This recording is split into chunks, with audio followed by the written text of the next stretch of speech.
எல்லாருக்கும் வணக்கம். எல்லாரும் எப்படி இருக்கீங்க? சந்தோஷமா இருக்கீங்களா? சும்மா இருக்கீங்களா? மணி 12 ஆயிடுச்சு அப்படின்னு எல்லாருக்கும் ஒரு கொண்டாட்டம் வரத்தான் செய்யுது. என்ன வரலாம் இல்லையா? சிலருக்கு திண்டாட்டம் இருக்குது. எப்படா முடிப்பீங்க? சீக்கிரமா அனுப்புறீங்கன்னா வீட்டுக்கு வரலாம். அடுத்து ரோம சங்கம் வேற வெளியூருக்கு போக வேண்டியிருக்கு. அதனால இங்கே ஃப்ளைட் வெயிட்டிங். அதனால ரத்தின சுருக்கமா ஃப்ளைட்டே வெயிட்டிங் அங்கே நிற்குது, நிறுத்தி வச்சிருக்கோம் நாங்கள். இந்த கண்டென்ட் கிடைச்சுட்டா நம்ம அம்பி திரைப்படம் நான் என்ன பேசணும் அப்படின்னு நினைச்ச எல்லாருமே பேசிட்டாங்க. மீண்டும் இந்த படத்தை பற்றி நம்ம ஒரு சில வார்த்தைகள் மட்டும் சொல்லி விடைபெறலான் இருக்கேன். எல்லாரும் சொன்ன மாதிரி இல்லை. அதாவது இப்போ என்கிட்ட எலியன் சார் என் வீட்டில் கதை சொல்கிறதுக்காக வந்திருந்தாங்க. கதையில் நானே ஒரு படம் பண்ண போகிறேன். சரி கதை எப்படின்னா இந்த மாதிரி சார் ஹீரோ யாருனே அப்படின்னு. ஹீரோ ரோபோ சங்கர் பண்ணுறாரு அப்படின்னா எனக்கு ஷாக்கு. ரோபோ சங்கர் ஹீரோ பண்ணுறாரா? இல்லை எல்லாருமே ஹீரோவாக பண்ணுறாங்கனால ஊருக்கு ஹீரோவுக்கு ஆசை வந்தா, அதனால் அவர் ஹீரோ பண்ண போகிறார். அவருக்கு ஒரு உடம்புக்கு வேலை சரியில்லைங்க, எப்படி அவர் ஹீரோ நடிப்பார் அப்படின்னு நான் கேட்டேன் சார்கிட்ட. இல்லைண்ணே நான் முதல்ல ரோபோ சங்கர்கிட்ட அந்த நேரத்தில் சொல்லி இது எப்படி உங்களுடைய உடல் நலம் அதுக்கு ஒத்துக்குமா அப்படிலாம் கேட்டேன். இல்லைண்ணே நம்ம கண்டிப்பாக பண்ணிவிடுவோம் அப்படின்னு அவருடைய கான்ஃபிடென்ட்டாக அவர் சொன்னதை வச்சு தான் நான் அந்த படத்தை ஆரம்பிக்கிறேன் அப்படின்னு சொல்லி சொன்னாங்க. இருந்தாலும் எனக்கு ஒரு சின்ன டவுட். என்னன்னா பத்திரிகை வாயிலாக கேள்விப்படுற தகவல்கள் அதெல்லாம் நம்ம எல்லாருமே ஒரு ஷாக்கில் தான் இருந்திருப்போம். நிறைய பேர் சொன்னாங்க ரோபோ சங்கரா அவ்வளோதான், ரோபோ சங்கருடைய லைஃபே முடிஞ்சிட்டு அப்படிலாம் சொன்னாங்கல்ல. ஆனால் நான் எல்லார்ட்டும் என்ன சொன்னேன் அப்படின்னா, அவரெல்லாம் அவ்வளவு சீக்கிரம் முடியாது கிடையாது, ஃபீனிக்ஸ் பற மாதிரி அவர் அப்படி பழையபடி வருவார் அப்படின்னு கடவுள்கிட்ட இப்பவும் நான் வேண்டிக்கிட்டேன். அதே அந்த கடவுள் இன்னைக்கு ஒரு ஆரோக்கியமான ஒரு ரோபோ சங்கரை நம்ம முன்னாடி உட்கார வச்சுக்கார் அப்படின்னா அந்த கடவுளுக்கு நன்றி சொல்லணும். ஷூட்டிங் ஆரம்பிச்சது அதே எலியன் சார் கூட நாங்கள் முதல் படம் பண்ணுறோம். எல்லாம் நாங்கள் டீமே ஒரு ஜாலியான டீமே. அங்கே போன மாதிரி தான் எனக்கே தெரிஞ்சது, நம்ம டீம்ல இளைஞர் இருக்காங்களா அப்படின்னு. அதெல்லாம் புதுசாலாம் நடிக்கிறாங்க. நம்ம செந்தில், அப்புறம் அவர் முத்து, அவர் பீரார்லாம் அந்த ஊருக்கார். அதெல்லாம் அவங்க எங்கள் டீமோட இருக்கும்போது எல்லாருமே நாங்கள் ஒரு அழகான ஒரு ஜாலியான ஒரு டீமாக ஷூட்டிங் போயிட்டு இருக்கும்போது நான் இடையில டைரக்டர் கேட்டுக்கிறேன், அந்த படம் எப்படின்னா வந்துட்டு இருக்கு, நாங்கள் நடிக்கிறது தான் படம்லாம் அப்படிலாம் கிடையாது, நீங்கள் என்ன யோசிக்கிறீங்களோ அது வருதா, அதை கொஞ்சம் தயவுசெய்து கவனிச்சிருக்கேன். நாங்கள் ஒரு ஜாலி டீமோட சேர்ந்து டிராவல் பண்ணி போயிட்டு இருக்கு. ஆமாம், உங்களுக்கு என்ன வேணுமோ அது கரெக்டாக வருதா அப்படின்னு. அண்ணாச்சி நீங்கள் எவ்வளவு ஜாலியாக இருக்கீங்கன்னு நாங்கள் பார்த்துட்டு தான் இருக்கேன். ஆனாலும் நான் என்ன யோசித்து வச்சிருக்கனோ அது வர்ற வரைக்கும் நானும் உங்களை ஜாலியாகவே நான் அந்த சீன்லாம் எடுத்துருவேன் அப்படின்னு சொல்லி மிக அற்புதமாக அந்த அவருக்கு தேவையான காட்சிகளை படமாக்கியிருக்காரு. படம் அவங்க எல்லாருமே பார்த்தாங்க, நான் இன்னும் பார்க்கல. ரோமானிட்ட இப்போ கேட்டேன், தலைவா எப்படி நீங்கள் நடிச்சிருக்கீங்களா சொல்லக்கூடாது, படம் மொத்தத்தில் எப்படி நல்லா வந்திருக்காங்க, எல்லாரும் பார்த்து ரசிக்கக்கூடிய ஒரு அற்புதமான படமாக வந்திருக்கு அப்படின்னு ரோமான் சொன்னார். அட்வான்ஸ் ரோமானுக்கு வாழ்த்துக்கள். ஆமாம், ஹீரோ அவதாரம் எடுத்திருக்கக்கூடிய என்னுடைய பாசத்துக்குரிய சகோதரர். ஆமாம், இந்த படத்தில் மட்டும்தான் ஹீரோ இல்லை, நான் தொடர்ந்து ஹீரோவாக தான் நடிப்பேன் அப்படின்னு சொல்லி டக்குன்னு சொல்லிடுவாங்க. ஏன்னா அடுத்து உங்களுடைய சேவை எங்களுக்கு தேவை. ஏன்னா ரோபோ சங்கர் வந்தார்னா அவருடைய காமெடிக்கு அப்படி அன்னைக்கு காலையில் 6 மணி இருக்கும். அந்த அந்த நகைச்சுவையெல்லாம் காலம் கடந்து அதை மறக்கவே முடியாது. அப்படிப்பட்ட திறமைக்கு சொந்தக்காரர் அன்பு ரோபோ சங்கர் அவர்கள். இந்த படம் மிகப்பெரிய ஹிட். அப்படி ஹிட்டான பிறகும் அடுத்து கதை கேளுங்க, ஹீரோவாகவும் நடிக்க, காமெடியாகவும் நடித்து எங்களை சிரிக்க வைங்க அப்படின்றது என்னுடைய அன்பான வேண்டுகோள். கண்டிப்பாக அதை செய்ய நம்புறேன். அண்ணனுக்கு முதல் படம் என்ன படம் எழுதுன? உங்களுக்கு முதல் படம் என்ன படம் சொன்னீங்க? சக்தி அவர்கள் படம் பேரு ஏதோ செய்தா என்ன அப்படிங்கிறது அண்ணனுடைய முதல் படம். இப்ப இது 2வது படம். இது 3வது படம். 2 படம் இருக்கோ பாருங்க, இது கூட கேட்காத மேடிக்க இருக்க பாருங்க. ரூல் நம்பர் 4 அதான் 2வது படமா? 3வது படம் அம்பி. பரவாயில்ல. இந்த அம்பி கண்டிப்பாக அது கதை எப்படிங்கிறது நான் சும்மா கதை சொல்லலாம், சொல்லக்கூடாதுன்னு சொல்லுவாங்க, நான் கதையை நான் சொல்றேன். என்ன ஒரே லைன்ல சொல்றதா இருந்தா, அந்த கதாநாயகன் வந்து ஒரு குழந்தை, அம்பிங்கிறது வந்து அது ஒரு குழந்தைத்தனமான ஒரு மனநிலையில இருக்கக்கூடிய ஒரு மனிதன். அதுக்கு யாரு கரெக்டா இருப்பா அப்படின்னா அது ரோபோ சங்கர் அப்படின்னா, அந்த கதையை கேட்டதுக்கு அப்புறம் சரியான ஒரு ஆளதான் அந்த ஹீரோவை தேர்ந்தெடுக்காரு அப்படின்னு சொல்லி, படம் முழுவதும் வந்து ஒரு குழந்தை என்னென்னலாம் செய்யுமோ அதையெல்லாம் தன்னுடைய அற்புதமான உடல் மொழியில அருமையா உங்களை எல்லாரையும் கவர்ற விதமா, நீங்க எல்லாம் ரசிக்கிற விதமா தந்திருக்க படம் தான் அம்பி. இதுல நம்ம சொல்ற விஷயங்கள் நிறைய பேசலாம், இதெல்லாம் ஆடியோ லாங்குவேஜ்ல பேசலாம்னு நினைக்கிறேன். நம்ம ராஜேந்திரன், கோவை பாபு அவர்கள், நம்ம சினிமா கண்டுபிடிக்கப்பட்ட காலத்துல இருந்தே அண்ணன் எல்லாருக்குமே உங்களுக்கு எல்லாருக்கும் தெரியும் நினைக்கிறேன். இல்லையா சினிமா கண்டுபிடிச்சது யாருங்க சினிமாவை? நீங்க சார்லஸ் ரெனால்டு தானே, கூடவே அண்ணன் பேர் எழுதிடுங்க, மோகன் வைத்தியா, சார்லஸ் ரெனால்டு, 2 பேரும் சேர்ந்து தான் கண்டுபிடிச்சாங்கன்னு சொல்லுங்க. ஆமா, இப்படி கிட்டத்தட்ட ரொம்ப ஜாலியா நாங்க எடுத்த படம். இந்த படம் மிகப்பெரிய ஒரு வெற்றி பெறணும் அப்படின்னு நானும் இறைவனை வேண்டிக்கிறேன். நீங்களும் இறைவனை வேண்டிக்கிறீங்க. பத்திரிகையாளர்களும் நல்லபடியா எழுதுங்க. நேரமின்மை காரணமாக இன்னும் நிறைய கதைகள்லாம் இருக்கு, அது நான் அடுத்த மேடையில் உங்களுக்கு கண்டிப்பா சொல்லுவேன் அப்படின்னு சொல்லி வாய்ப்புக்கு நன்றி கூறி விடுகிறேன். நன்றி, வணக்கம். என்னை சினிமாவில் அறிமுகப்படுத்திய புரட்சி கலைஞர் எங்கள் ஆசான் சொக்க தங்கம் மதுரை சிங்கம் கேப்டன் அவர்களுக்கு என்னுடைய 2வது வணக்கம். இங்கு வருகை கொண்டிருக்கும் முக்கியமாக மேடையில் அமைந்திருக்கும் எங்களுடைய சக கலைஞர்கள், இயக்குனர், இசையமைப்பாளர், லிரிக் ரைட்டர் மற்றும் மேடைக்கு முன்னால் இருக்கிற நண்பர்கள், முக்கியமாக தொலைக்காட்சி பத்திரிகையாளர்கள், சோசியல் மீடியா நண்பர்களுக்கு என்னுடைய 3வது வணக்கம். என்னுடைய பேச்சுல நிறைய இருந்தா எடுத்துக்கீங்க, குறை இருந்தா மன்னிச்சுக்குங்க. அரசியல் அப்படின்னா என்ன வேணாலும் பேசலாம், நாள் கணக்கில் பேசலாம். சினிமாவில் ஒரு சில நிமிஷங்கள் பேசுறேன், பேச்சுல நிறைய இருந்தா எடுத்துக்கீங்க, குறை இருந்தா மன்னிச்சுக்குங்க. 19th செஞ்சுரியில சினிமா கண்டுபிடிக்கப்பட்டது. போட்டோகிராஃபி, செல்லுலாய்டு அப்படிங்கிறது தான் சினிமா, மாஸ் மீடியா. சினிமாங்கிறது மாஸ் மீடியா. அந்த மாஸ் மீடியாவில் நாங்கெல்லாம் இருக்கிறோம் அப்படிங்கிறது மிக பெரிய சந்தோஷம். ஏன்னா ஒரு கலெக்டரோ ஒரு எஸ்பியோ ரோட்ல நடந்து போனா தெரியாது, ஆனா சினிமாவில் இருக்கிற நடிகரோ இயக்குனரோ ரோட்ல நடந்து போனா தெரியும். அதுதான் சினிமா பவர். அந்த சினிமா பவரை வச்சு இன்றைக்கு தமிழ்நாட்டில் எத்தனையோ பேர் முதலமைச்சரா வந்திருக்கிறாங்க. அந்த சினிமாவில் நாங்க இருக்கிறதுக்கு ரொம்ப சந்தோஷம். முக்கியமாக இந்த படத்தில் அம்பி, அதாவது கதையின் நாயகனாக தம்பி ரோபோ சங்கர் அவர்கள் நடிச்சிருக்கிறாங்க. அவருடைய திறமையை ஊர் உலகம் எல்லாமே தெரியும். ஏன்னா அவர் எப்பேற்பட்ட கலைஞன் அப்படிங்கிறது எல்லாருக்குமே தெரியும். இப்ப நம்ம சினிமாவுக்கு வரணும், ஹீரோவா ஆகணும், நடிகரா ஆகணும், இயக்குனரா ஆகணும்னு ஊரை விட்டு வந்திருப்போம். நான்லாம் சினிமாவுக்கு வந்து 40 வருஷம் ஆச்சு. இங்க வந்து எவ்வளவு கஷ்டப்பட்டோங்கிறது எங்களுக்கு தான் தெரியும். சினிமாவில் நம்ம ஒரு இடத்தை பிடிக்கணும், அந்த இடத்தை தக்க வைக்கணும் அப்படிங்கிறது மிகப்பெரிய ஒரு விஷயம். அப்போ ஒரு நடிகர், ஒரு கலைஞன் இங்க வந்து அவர் ஸ்டேஜில் பெர்ஃபார்ம் பண்ணி அசத்த போகுது, கலக்க போகுது, இதெல்லாம் பண்ணி மிமிக்ரி பண்ணி இன்றைக்கு ஒரு கதாநாயகனா உயர்ந்திருக்கிறாருன்னா அவர் எவ்வளவு உழைப்பு அதுல வந்து இன்வெஸ்ட் பண்ணிருப்பாரு பாருங்க. தம்பி ரோபோ சங்கர் அவர்களுக்கு என்னுடைய வாழ்த்துக்கள். அதே போல இந்த படத்தோட இயக்குனர் எல்வின் அவர்கள், அதாவது சார்லஸ் ரெனால்டு சினிமாவை கண்டுபிடித்தார். தாமஸ் ஆல்வா எடிசன் அவர்கள் அதை தொடர்ந்து மோஷன் பிக்சர்ஸை கண்டுபிடிச்சார். அதன் பிறகு லூமியோ பிரதர்ஸ் அவங்க கண்டுபிடிச்சாங்க.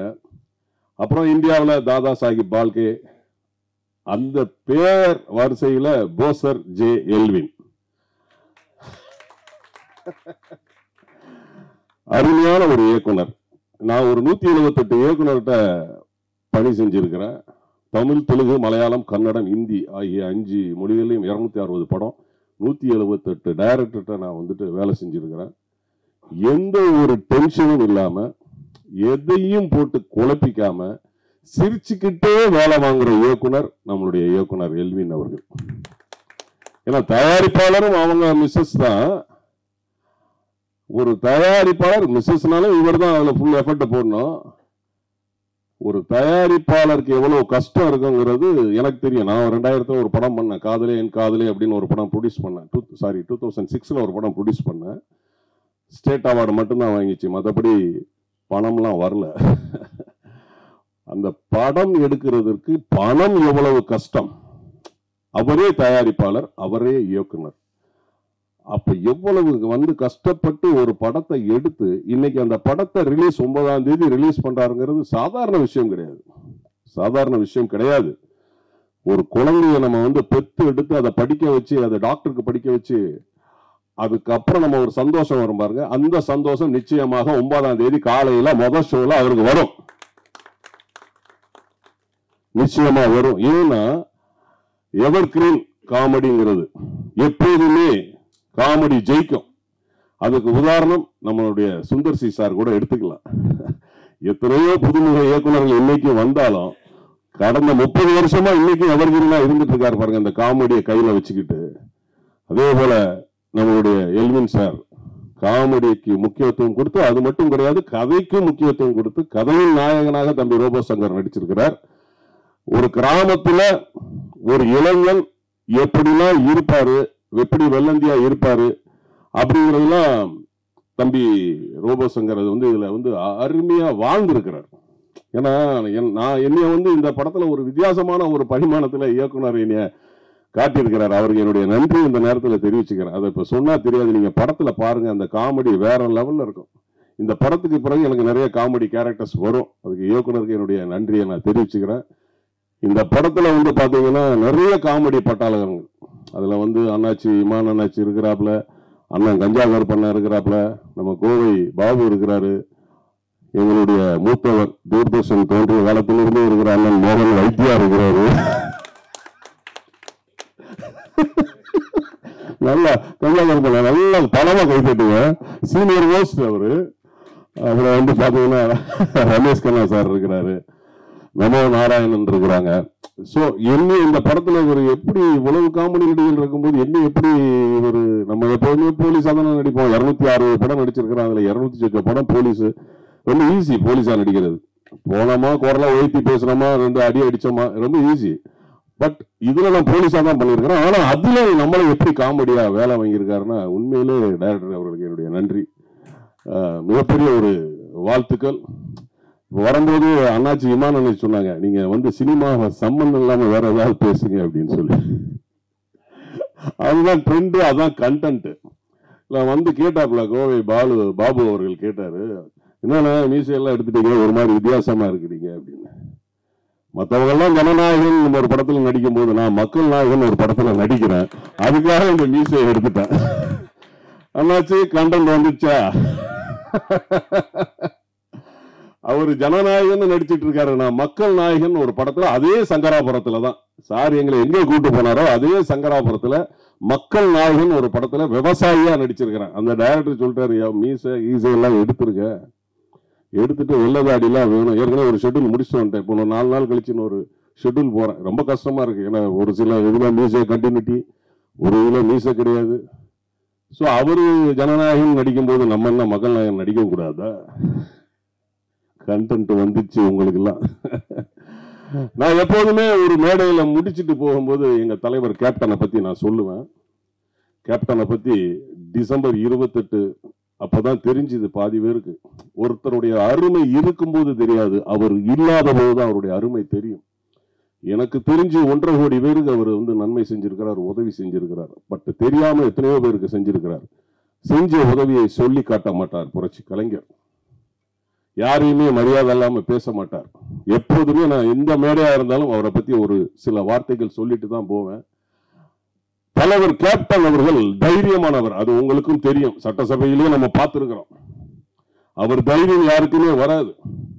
ஆனந்த விகடன்ல ஒரு முறை பேட்டி ஒண்ணு கொடுத்தார். நிருபர் கேட்டார் ஒரு கேள்வி. தலைவர் கலைஞர் அவர்கள் கோபாலபுரத்தில் இருக்கிற வீட்டை தனக்கு பிறகு, தன் மனைவிக்கு பிறகு, தன் குழந்தைக்கு பிறகு அதை மருத்துவமனைக்கு கொடுத்தாருன்னு சொல்லி ஒரு கேள்வி கேட்டார். அதற்கு கேப்டன் சட்டென்றும் பதில் சொன்னார். பாருங்க, ஒருத்தர் உதவி செய்யணும்னு நினைச்சா அப்போதே அதை கொடுத்துட்டு போயிடணும், அதுக்கு பேர் தான் உதவி அப்படின்னு சொல்லி கேப்டன் சொன்னார். உதவி செய்யணும்னு நினைச்சா அப்பவே முடிச்சிடணும். அது என்ன, அது மனைவிக்கு பிறகு, குடும்பத்துக்கு பிறகு, குழந்தைக்கு பிறகு, அதன் பேரு உதவி கிடையாது. இது ஆனந்த உடல்ல தலைவர் கேப்டன் சொல்லியிருக்கிறார். சோ உதவி செய்யணும்னு நினைச்சீங்கன்னா அப்பவே அந்த நிமிஷமே உதவி செஞ்சிருங்க. இந்த படத்தை நிச்சயமாக மீடியா, அதாவது இன்னைக்கு நம்ம பார்க்கிறோம் பெரிய பெரிய ஆர்டிஸ்ட் நடிச்ச படம்லாம் ஓடல. காரணம் கதை கிடையாது. கதை இருந்தால் அது பெரிய ஆர்டிஸ்டா இருந்தாலும் சரி, சின்ன ஆர்டிஸ்டா இருந்தாலும் சரி, படம் நிச்சயமாக வெற்றி பெறும். இந்த படம் நிச்சயமாக வெற்றி பெறும், அது மாற்று கருத்தே கிடையாது. ஏன்னா கதை ஸ்ட்ராங்கா இருக்கு. கதை ஸ்ட்ராங்கா இருக்கு. நேற்று நைட்டு நான் ஒரு படம் பார்த்தேங்க, லால் சார் படம், லாலேட்டன் படம் வந்து ரிலீஸ் ஆக போகுது. தமிழ்ல வந்து வருது, தொடரும் அப்படின்னு சொல்லிட்டு ஒரு படம், தொடரும். அந்த படம் பார்த்தீங்கன்னா ஒரு சின்ன கதை தாங்க, என்ன அருமையா அதை எடுத்திருக்கிறாங்க தெரியுமா? சோ கதை ஒரு ஒரு படத்துக்கு முக்கியமான ஒரு விஷயம். அந்த கதை இந்த அம்பி படத்துல இருக்கு. ஏன்னா அந்த அளவுக்கு நானும் தம்பி ரோபோ சங்கரும் நடிக்கும் போது ஒரு போலீஸ் ஸ்டேஷன்ல ஒரு சீனு, தம்பி ரோபோ சங்கருடைய பாடி லாங்குவேஜ், அந்த மாடுலேஷன், அந்த ரியாக்ஷன், ஒரு 13 கமல் சாரா உள்ள வச்சிருக்கிறாரு அவர்.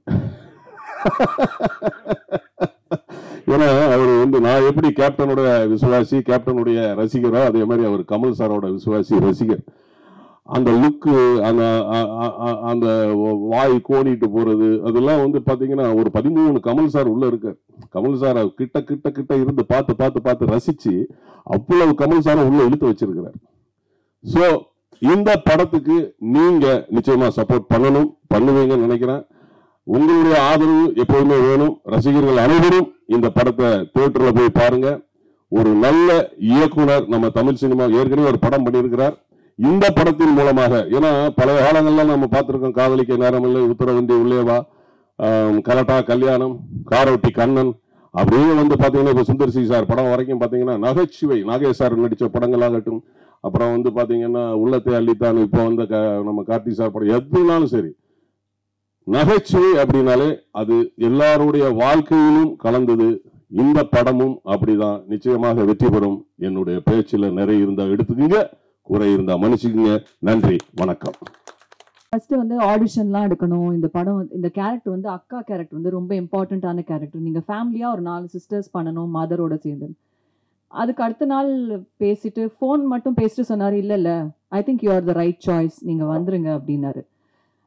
அவ்வளோ ஒரு கூலான டைரக்டரை நான் பார்த்ததே இல்லை. கோவமே வராதவருக்கு. நாங்கெல்லாம் ஒரு ஸ்டேஜ்க்கு அப்புறம் ஷார்ட் போயிட்டே இருக்கோம், ஆனால் நாங்கள் சிரிச்சுட்டே இருப்போம், கதை பேசிட்டு இருப்போம், எதுவுமே இல்லை. ஆஸ் த சினிமாட்டோகிராஃபர் ரைட்லி செட், நாங்கள் ஷார்ட் முடிஞ்ச அப்புறம் கூட யாருமே வேற இடத்துக்குலாம் போக மாட்டோம், அதே இடத்துல உட்காந்து கதை பேசிட்டு இருப்போம். We bonded like a family. I think that help. அந்த கெமிஸ்ட்ரி பார்த்தீங்கன்னா சில சீன்ஸ் எல்லாம் ரொம்ப நல்லா வந்திருக்கும்.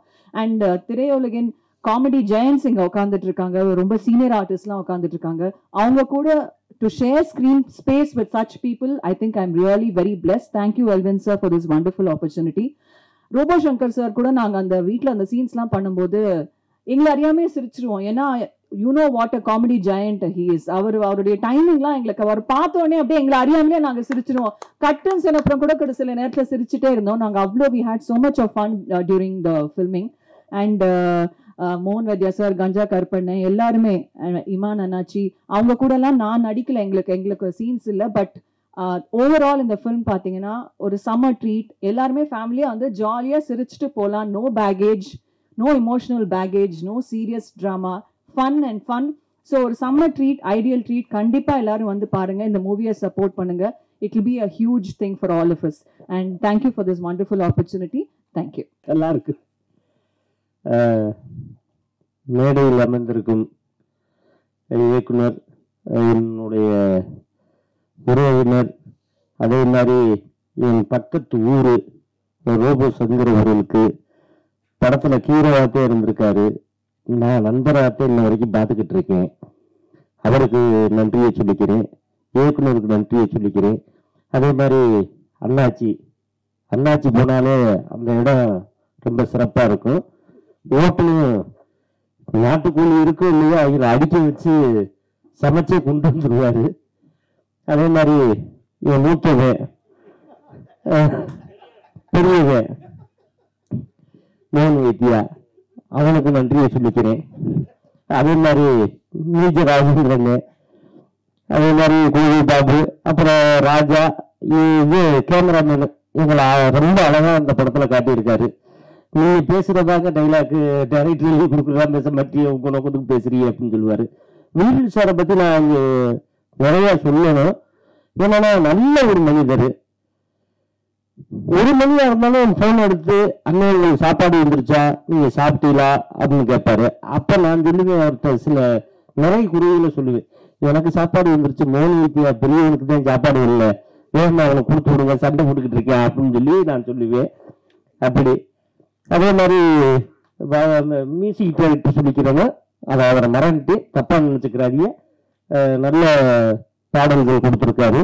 அதே மாதிரி அந்த அக்கா, நீங்க அவங்க அக்காவை நடிச்சிருக்கீங்களா, அவங்க பேசுறதுனா கரெக்டு, கொஞ்சம் இங்கிலீஷ்ல அதிகமா பேசுறாங்க, அதுவே எனக்கு பிடிக்கல. ஏன்னா தமிழ்ல பேசியிருக்கலாம், கொஞ்சம் அதை ட்ரை பண்ணுங்கக்கா அடுத்த படத்துல. ஏன்னா பேசினியே கொஞ்சம் இடையில இங்கிலீஷ் வந்துச்சு. ஏன்னா இந்த இங்கிலீஷ் வார்த்தை எனக்கு அலர்ஜி. தமிழ்ல எனக்கு பிடிக்காத வார்த்தை இங்கிலீஷ் வார்த்தைங்க, அதை நீங்க மாத்திக்கிறீங்க. அதே மாதிரி மீச ராஜேந்திரனே நல்ல கண்டென்ட் சொல்லிட்டு போனாரு. இந்த கண்டென்ட் தனியாக போறது நம்ம மோனி வைக்காத, நாங்கெல்லாம் ஃப்ரீயா போயிடுவோம். அவர் பேசும்போது அதெல்லாம் இப்படி கிளாப்ஸ் பண்ண நிச்சயம் ஏதாவது கல் உள்ளு வந்து விழுவு, அதுக்கு நாங்க பொறுப்பு இல்லை. நாங்கெல்லாம் பேசும்போது சிரிக்கல, நானே அம்மாச்சி குடிஞ்சிட்டேன். அது ஒரு நல்ல வேலையை பார்த்துட்டேன்.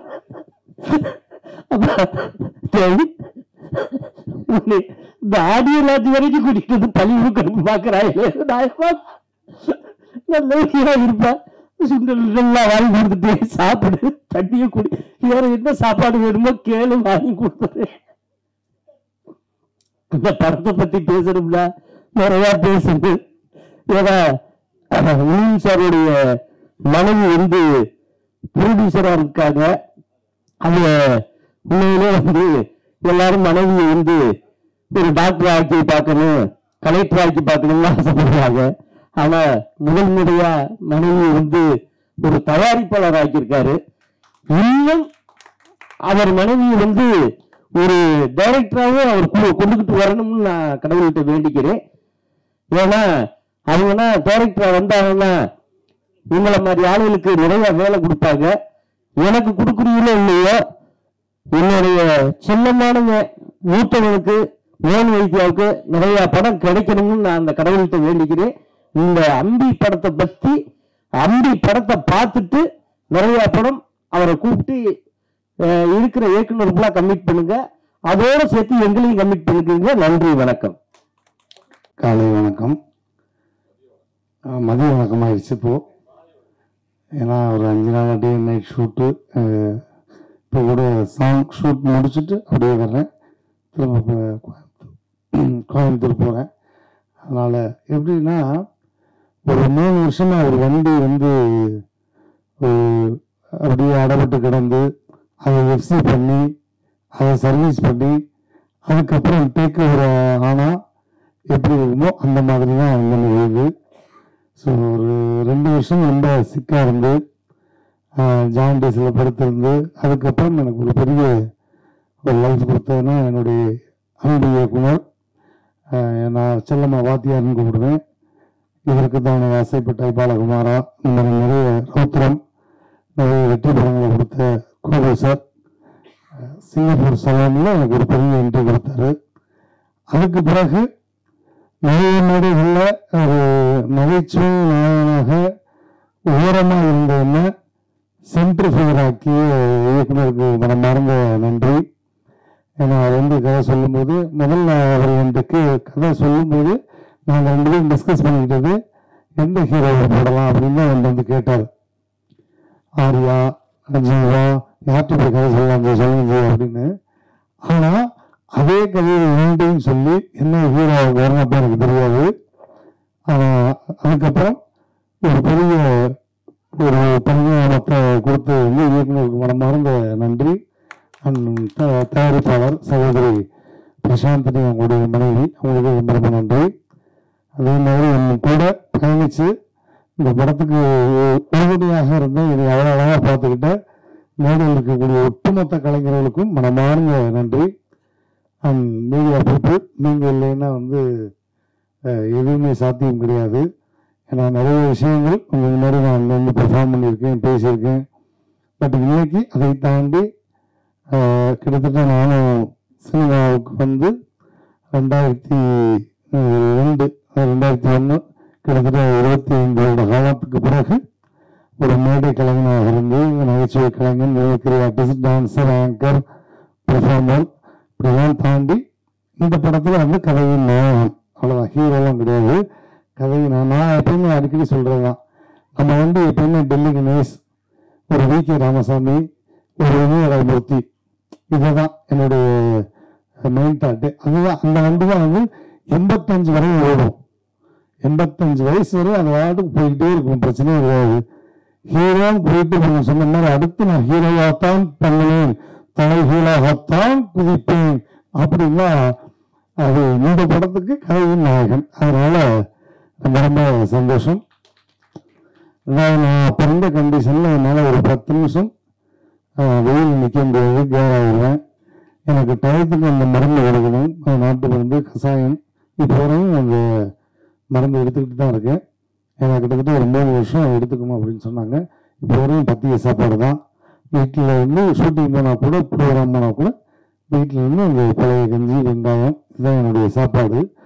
ஸோ அதை வந்து கேர் பண்ணிக்கணும் அப்படின்றப்ப ரொம்ப ரொம்ப கஷ்டம்.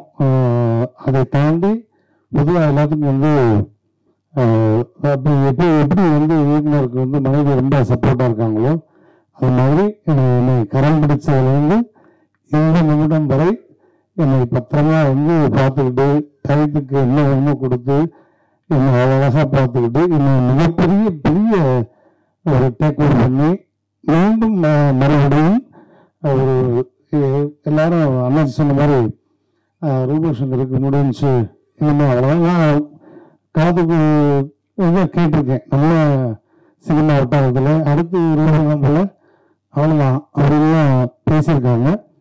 ஆனால் அதை தாண்டி மீண்டும் என்னை களம் இறக்கிய என்னுடைய மனைவிக்கு மிகப்பெரிய நன்றி. முன்னாடியில் தாய்க்கு போய் தாரம்னு சொல்லுவாங்க, எனக்கு ஒரு தாரமே ஒரு தாயை அந்த மாதிரி இப்போ வரையும் பார்த்துக்கிட்டு இருக்கா. ஸோ ரொம்ப ரொம்ப அவளுக்கும் இந்த இடத்துல நன்றி, என் மகளுக்கும் நன்றி, மேடையில் இருக்கக்கூடிய எல்லா கலைஞர்களுக்கும் இந்த மனமான நன்றி. குறிப்பாக இந்த படத்தில் உள்ள அந்த பாட்டு பாடிய ஆஸ்கார் நாயகன் மரியாதைக்குரிய கீரவாணி சார், டம்ஸ் என்ன மற்ற ஜி.வி. பிரகாசுடைய மனைவியார், அவங்களுக்கும் என்னுடைய மனமார்ந்த நன்றி. இசையமைப்பாளருக்கு ரொம்ப ரொம்ப நன்றி. எனக்கெல்லாம் வந்து அந்த பாட்டுக்கு ரொமான்ஸ் பண்ணுறதுக்குலாம் நான் பறி வச்சுட்டேன். மேடையில் நான் சும்மா வந்து பேச விட்டா என்ன வேணாலும் பேசிடலாம். ஆனால் ரொமான்ஸ்ன்றது எவ்வளோ கஷ்டம்ன்றது அன்னைக்கு தான் நான் பார்த்தேன். அந்த பிள்ளையை கையை பிடிச்சி இழுத்து தூக்குறதுக்குள்ள படாதவாட விட்டு போனேன். ஆனால் டைரக்டர் 4 தடவை தூக்கி இறக்கிட்டாரு. இல்லைங்க, இப்படி தூக்குங்க, இப்படி தூக்கி சோமாசில் இறக்குங்கிற போது அப்படின்னு அந்த வாக்கியம் வரப்புக்குள்ள நானே கிருகிருன்னு அப்பப்போ பீப்பி மாதிரி போட்டுக்கிட்டு இருக்கேன். இதுல கடும் வெயில், முட்டை பாறை, இதுல ஓடிவாங்க, இதுல சறுக்கிக்கிட்டு இப்படி பிடிங்கன்னா என்னைய பிடிக்கிறதுக்கே 2 பேர் இல்லையா, இல்லை அந்த பிள்ளையோட பிடிக்கணுமா அப்படின்ற அளவுக்கு.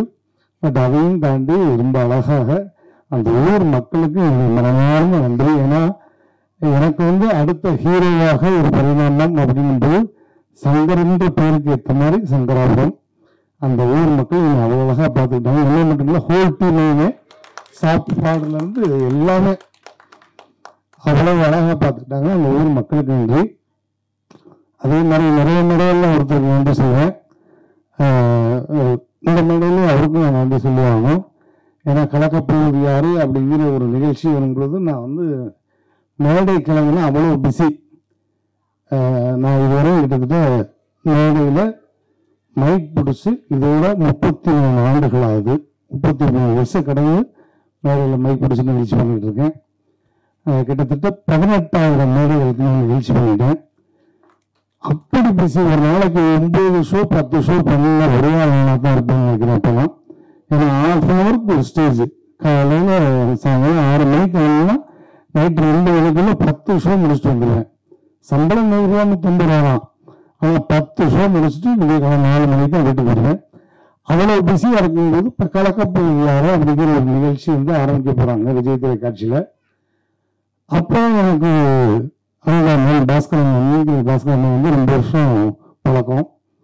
ஆனால் வந்து இது வந்து ஒரு தடவை ஆடிஷன் அட்டன் பண்ணிட்டு போனாரு. நான் எதுக்கு வந்தாலும் ஒரு எபிசோடு அவ்வளோதான்.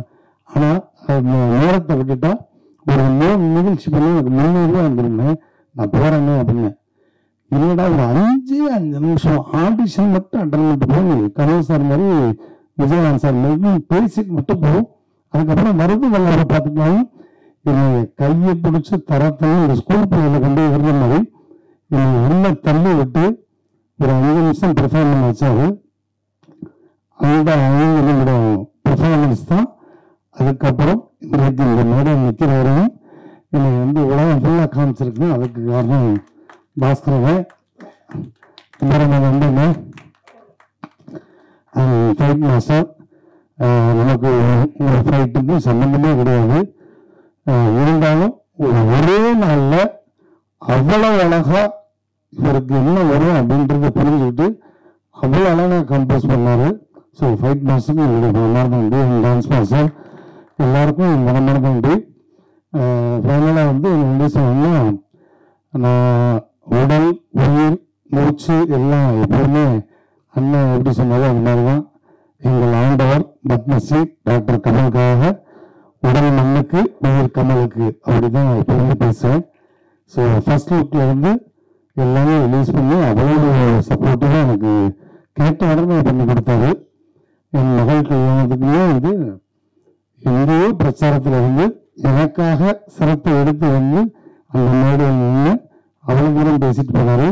இன்னைக்கு என் பேரனுக்கும் அவர் சொன்ன மாதிரியே அவ்வளோ அழகா நட்சத்திரம் அப்படின்னு அவ்வளோ அழகா பேர் வச்சு சிறப்பு பண்ணியிருக்காரு. ஸோ சாகும் முறை மறக்க முடியாத ஒரு ஆஸ்தான குரு உலகநாதன் அவர்கள். அதே மாதிரி தனுஷாருக்கு எப்பவுமே நான் வந்து சொல்லுவேன். ஏன்னா நான் வந்து சின்னத்திரையிலிருந்து வெள்ளித்திரைக்கு போகும்போது ஒரு கலைஞருக்கு வந்து அந்த ஸ்பேஸ் கொடுக்கணும். மாறுங்கிற ஒரு படம் இல்லைன்னா எனக்கு வந்து வெள்ளித்திரையில அதுக்கு முன்னாடிலாம் வந்து ஒரு மெமிக்ரி ஆர்டிஸ்டா மட்டும்தான் பயன்படுத்துவாங்க.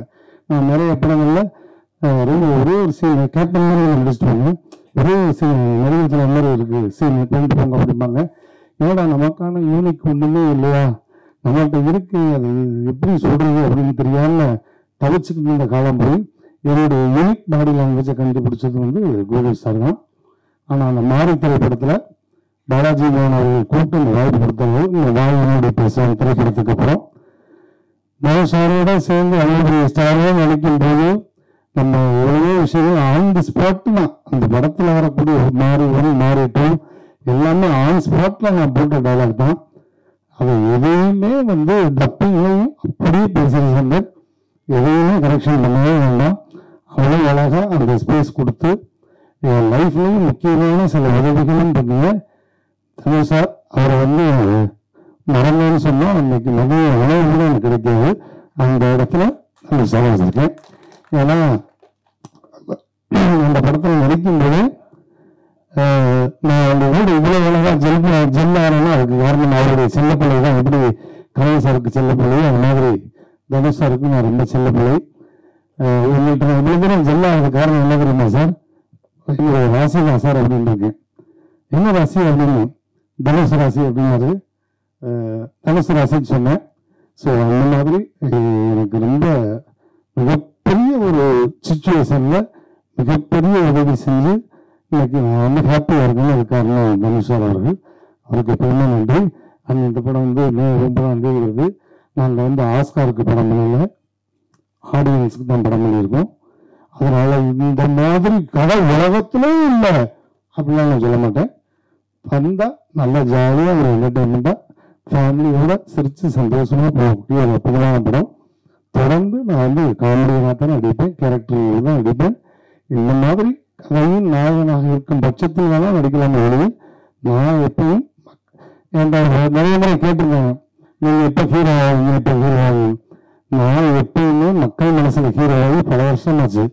ஸோ அவங்கள லைவாக நான் நிறைய 10,000 பேர் 5,000 பேர் 1,00,000 பேருக்கு நிறைய பெர்ஃபார்ம் பண்ணுவேன். அதனால நான் மக்கள் மனசுல எப்பயுமே ஹீரோ தான். அதனால தனித்துவமாக ஒரு படம் எனக்கு தேவையில்லை. நம்ம எப்பவுமே நகைச்சுவையாக எல்லாருக்கும் பிடிச்ச ஒரு கலைஞனாக இருக்கணும் அப்படின்னு தான். ஸோ தொடர்ந்து நகைச்சுவையாக நிறைய படங்கள் எடுத்து பண்ணணும். மீடியா போட்டு நிறைய நிகழ்வுகளை நீங்கள் வந்து மிகப்பெரிய சப்போர்ட்டாக இருந்தீங்க. கண்டிப்பாக ஒரு சின்ன திரைப்படம் தான், பட் இருந்தாலும் இது பெரிய லெவலில் மக்கள்கிட்ட கொண்டு போய் சேர்க்க வேண்டியது தொலைக்காட்சி ஊடக பத்திரிகை என்பது. நீங்கள் ஆகா எவ்வளோ பிரமாதம், இந்த மாதிரி ஒரு கதை நீங்கள் பார்த்ததே இல்லை அப்படிலாம் எழுத வேண்டாம். படம் நல்லா இருக்கு, போனால் இந்த வெயிலுக்கு கொஞ்சம் நேரம் ரிலாக்ஸாக பார்க்கலாம். ஏன்னா வெயிலுக்கு நாங்கள் வந்து ரிலீஸ் பண்ணுறதே வெயிலுக்காக தான். இப்போ மே மாதம் அடிக்கிற வெயிலுக்கு எங்கடா ஏசியில் போகலான்னு ஒருத்தர் ஷாப்பிங் காம்ப்ளெக்ஸில் தான், இல்லைன்னா லவ் பண்ணுற பிள்ளைகளை வந்து ஏதாவது தேட்டருக்கு போகலாம். அந்த மாதிரி எங்களுக்கு ஒரு 50 பேர் ஒழுங்கா போகும். டெய்லி ஒரு ஷோக்கு 50 பேர் ஒழுங்குனா அவங்களுக்கான படம் வந்து ஒரு நல்ல ஃபேமிலி என்டர்டைனர் படமாக இருக்கும். ஸோ நல்லபடியாக எழுதுங்க. Thank you. I love you all. Thank you.